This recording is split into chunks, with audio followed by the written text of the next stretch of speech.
All right, let's see if we can get this whole thing to work. Woohoo! Let's see here. Yeah, it's 93 degrees in the shade right now. At 11 in the morning. It'll get up over 100 today. Out here in Tucson, Arizona.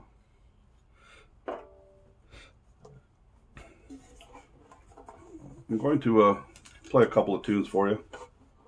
But first I'm going to just talk briefly about this violin. It was made by J.C. Hendershot.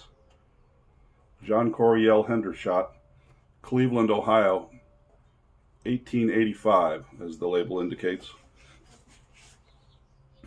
A very fine example of American making, if I must say so myself. One of the best I've ever seen, or ever owned, really. Mr. Hendershot,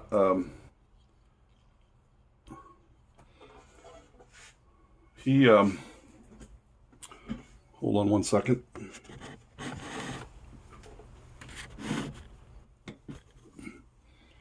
Mr. Hendershot owned a music house in Cleveland.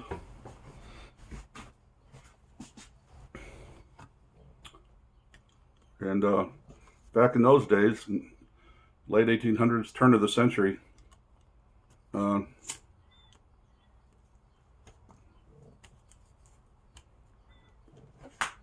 music houses would sell virtually any musical instrument you could think of, all in one location. Everything from tubas to clarinets to bass fiddles, cellos, violins, fifes, drums, penny whistles, flutes, you name it. They sold it all. And they would sell, back in those days, just about every music house had quite a voluminous sheet music section in the store, where you could buy virtually any type of classical music of the day, or even popular music of the day. So Mr. Hendershot, who made this violin, owned and ran one of these stores in Cleveland. It was quite successful. He would make regular trips to Europe looking for fine violins. Violins had become sort of his own personal passion. And he would go to Europe, and he was financially well off enough to where he was able to buy some of the finer violins that he could find in shops in Europe back in the late 1800s, including Stradivarius, Guarneri's. He is even reported to have owned several Jacobus Steiners. Sometimes people call them Stainers.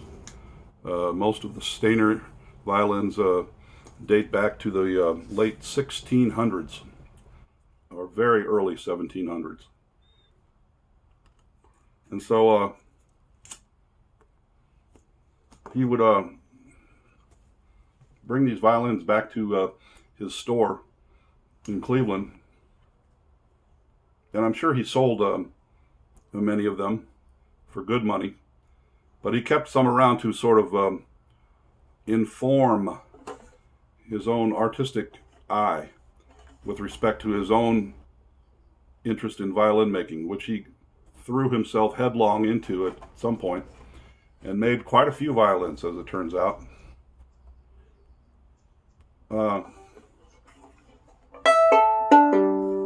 This violin is dated 1885. I've seen a few other examples of his work pictured online.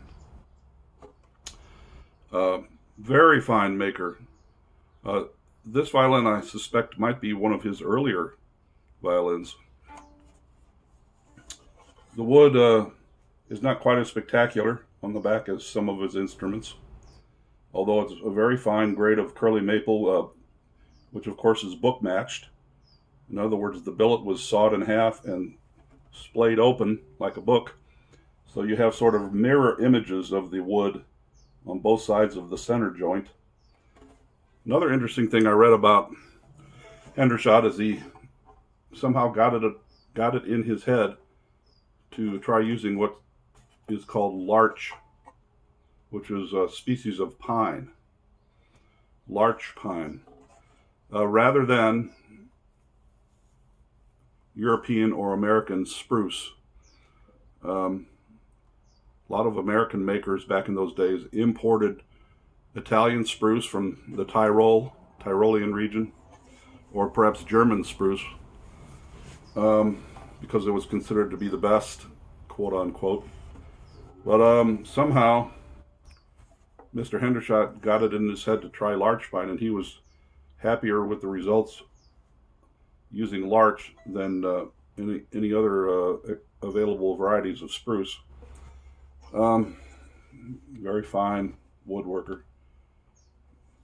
Very good looking scrolls.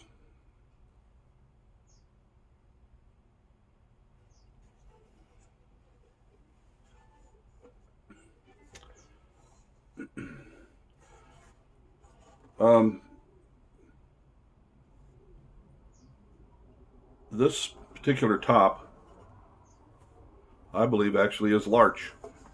It has some characteristics that don't indicate to me that it is spruce. Very fine grained in the middle. It spreads out to where the grain it gets a little more wide out towards the edges.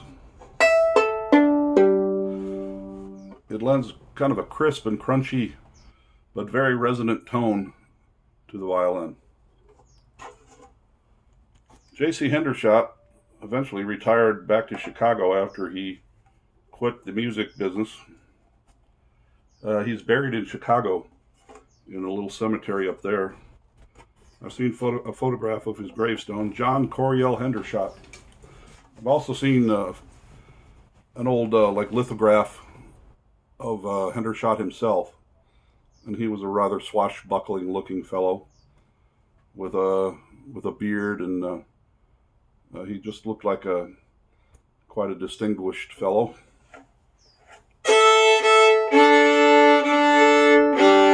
I'm going to try to play a tune I wrote yesterday morning about an incident that happened in my kitchen where these little black ants made their way underneath the back door and went straight for my cat's food bowl. And they were swarming all over my cat's food for quite a while until I finally discovered it. My cat was kind of upset about it, needless to say. And the kind of food that I often feed my cat is a brand called Fancy Feast. Some chicken or another, something chicken based. So I got it in my head to write a fiddle tune and call it Ants in the Fancy. So here it is. See if I can get through it. The tune's as new to me as it is to you guys. So we'll see if I can get my fingers to cooperate.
Yeah.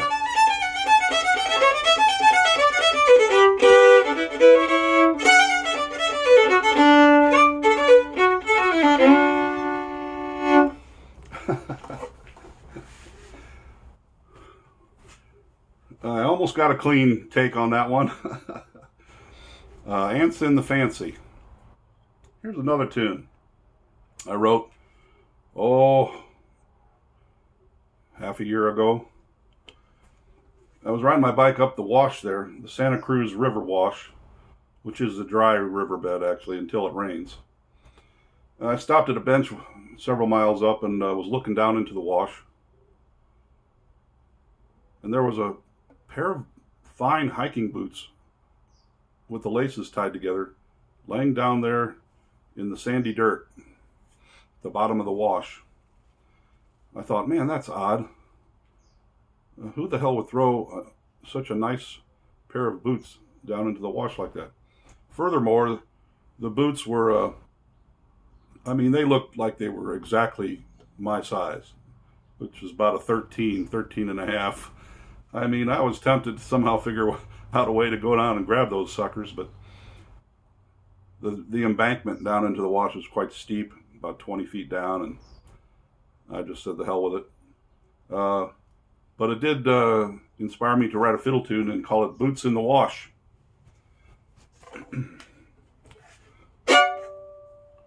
Another tune in the key of D, Boots in the Wash.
Boots in the Wash.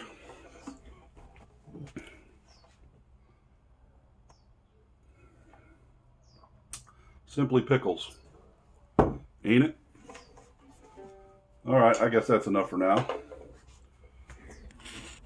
Have a nice life, folks.